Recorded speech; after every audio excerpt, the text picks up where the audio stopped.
উন্নয়নের শেষ করে দিয়েছে মমতা ব্যানার্জি। কি বলে? উন্নয়নের শেষ করে দিয়েছে মমতা ব্যানার্জি। এত মিথ্যে কথা বলে লজ্জা করে না? নমস্কার দর্শক বিন্দুরা, বাংলার একটা জঙ্গলি বাঘকে ইডি আর সিবিআই মিলে তার শেষ পরিণতি কি করে সেরেছে আজকের এই ভিডিওতে আপনারা লাইভ দেখতে পাবেন। তো চলুন শুরু থেকেই করি। আপনারা যারা আজ বুথ থেকে এসছেন, প্রত্যেকটি অঞ্চল থেকে এসছেন, তাদের অসংখ্য ধন্যবাদ জানাই আমি। আমার চেয়ে যারা বড় আমার প্রণাম নেবেন, আমার চেয়ে যারা ছোট আমার অন্তরের ভালোবাসা নেবেন। এই লোকটার কথাগুলো শুনে হাসিও পাচ্ছে আবার দুঃখও লাগছে না। মানে ইডি আর সিবিআই এই জঙ্গলি বাঘটাকে চিকিৎসার নাম করে তিয়ারে নিয়ে গিয়ে বাঘ থেকে বিড়াল বানিয়ে ছেড়ে দিল। আমার চেয়ে যারা বড় আমার প্রণাম নেবেন, আমার চেয়ে যারা ছোট আমার অন্তরের ভালোবাসা নেবেন। মিউজিক।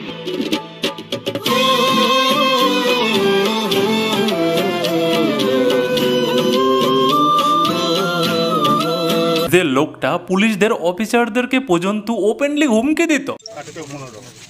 7টা পর্যন্ত টাইম দেওয়ার, 9টা পর্যন্ত আমি ঢুকে যাবো, একজনের বাড়ি ঘর রাখবো না, চুরমার করে দেবো।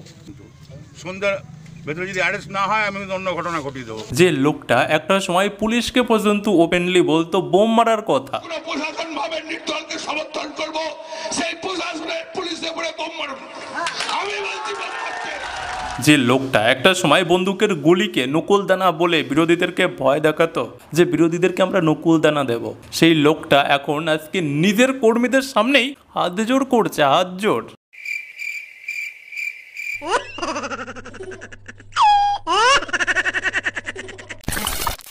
আছেন আমার অঞ্চল প্রেসিডেন্টরা, আছেন আমার বুথ প্রেসিডেন্টরা, যাদের ভরসায় আজকে মমতা ব্যানার্জি মুখ্যমন্ত্রী।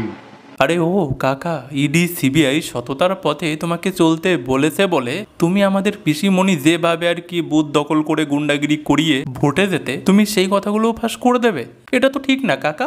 আছেন আমার অঞ্চল প্রেসিডেন্টরা, আছেন আমার বুথ প্রেসিডেন্টরা, যাদের ভরসায় আজকে মমতা ব্যানার্জি মুখ্যমন্ত্রী। অন্য রাজনৈতিক দলের জনগণের ভোটের ভরসায় আর কি মুখ্যমন্ত্রী প্রধানমন্ত্রী হওয়ার স্বপ্ন দেখে, আর আমাদের বাংলায় যারা ভোট কেন্দ্র দখল করে আমাদের পিসিমণি তাদের ভরসায় মুখ্যমন্ত্রী হয়, আমাদের কাকা দেখি সেটাও ফাঁস করে দিচ্ছে। আছেন আমার অঞ্চল প্রেসিডেন্টরা, আছেন আমার বুথ প্রেসিডেন্টরা, যাদের ভরসায় আজকে মমতা ব্যানার্জি মুখ্যমন্ত্রী।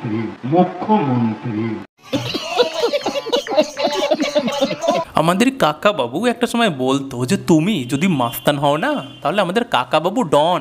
তুমি যদি মাস্তান হও আমি ডন।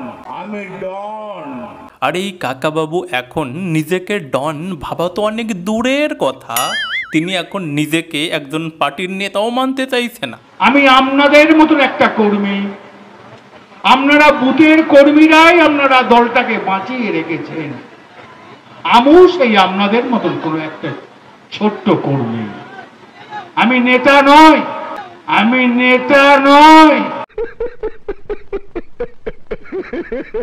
আর শুধু এই নয়, আমাদের কাকাবাবুকে তিহার জেলে নিয়ে গিয়ে ইডি আর সিবিআই এত ভালো ট্রিটমেন্ট করেছে যে আমাদের কাকাবাবু আগে শুধু ঝড়কা ঝামেলা নিয়ে পড়ে থাকতো না, সেই কাকাবাবু এখন জ্ঞানেশ্বর কেষ্টচন্দ্র হয়ে গেছে। দেখুন না আমাদের কেষ্টচন্দ্র কাকু জ্ঞানেশ্বর বাবু কত ভালো ভালো জ্ঞানের কথা বলছে।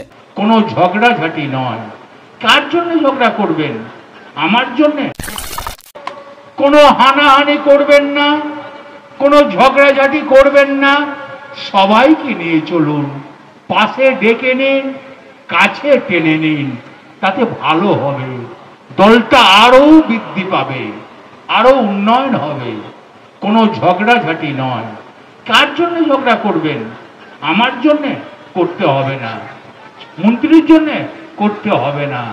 এতদিন আমরা জানতাম যে ইডি সিবিআই গুন্ডা বদমাইশ চোরদেরকে ধরতে ভালো পারে, কিন্তু অনুব্রত কাকাকে না দেখলে আমরা জানতেই পারতাম না যে ইডি সিবিআই মাথার কাটা তারগুলো ভালো জয়েন করতে পারে। এই কথাগুলো কেন বললাম জানেন?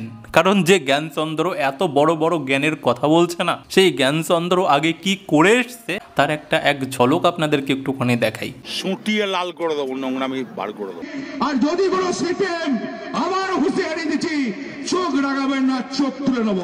সিপিএম যদি লাল চোখ দেখায় আপনারা ঘরে বসে থাকবেন না। যদি কেউ ভাবেন যে মমতা ব্যানার্জির ছবি ছেড়ে দেবো, মমতা ব্যানার্জির কার্টুন পুড়িয়ে দেবো, তার কবজিটা কেটে নেবো। ধান উঠে গেছে, আবার ধান লাগিয়েছেন, ইঁদুরের বাচ্চাগুলো কিন্তু আবার বেরোবার চেষ্টা করছে।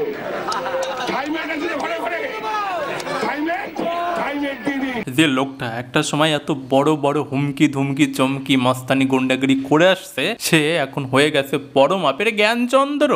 তো এবার না আমার বলতে খুবই ইচ্ছে করছে যে কোথায় গেল সেই রেজিস্টার্ড চটিচাটারা, যারা অনুব্রত মণ্ডলের জামিনের খবর শোনার পরেই ফেসবুকে পোস্ট করত যে অনুব্রত মণ্ডল নামটাই কাফি।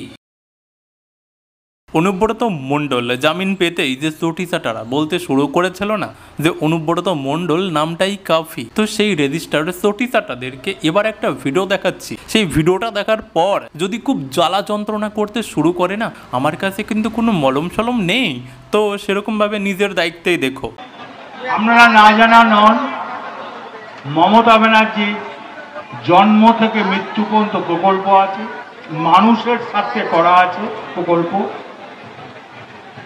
উন্নয়নের শেষ করে দিয়েছে মমতা ব্যানার্জি, উন্নয়নের শেষ করে দিয়েছে মমতা ব্যানার্জি। রেজিস্টার্ড চটিচাটাদের আমি আগেই বলেছিলাম যে অনুব্রত মণ্ডলের কথা শোনার পর খুব জ্বালা যন্ত্রণা করলে আমার কাছে কিন্তু কোনো মলম নেই যে সেটা দিয়ে আমি তোমাদেরকে ঠান্ডা করব। তো দেখো, তারপরেও যদি খুবই জ্বালা যন্ত্রণা করে সহ্য করতে না পারো, তাহলে দমকল মন্ত্রী সুজিত বসু ওর সঙ্গে গিয়ে একটু যোগাযোগ করতে পারো, যদি উনি তোমাদেরকে ওই দমকলের মাধ্যমে যদি ঠান্ডা করতে পারে। এবার আপনাদেরকে বড় লোকের বেটির একটা ঝাঁকানাকা ড্যান্স দেখাই।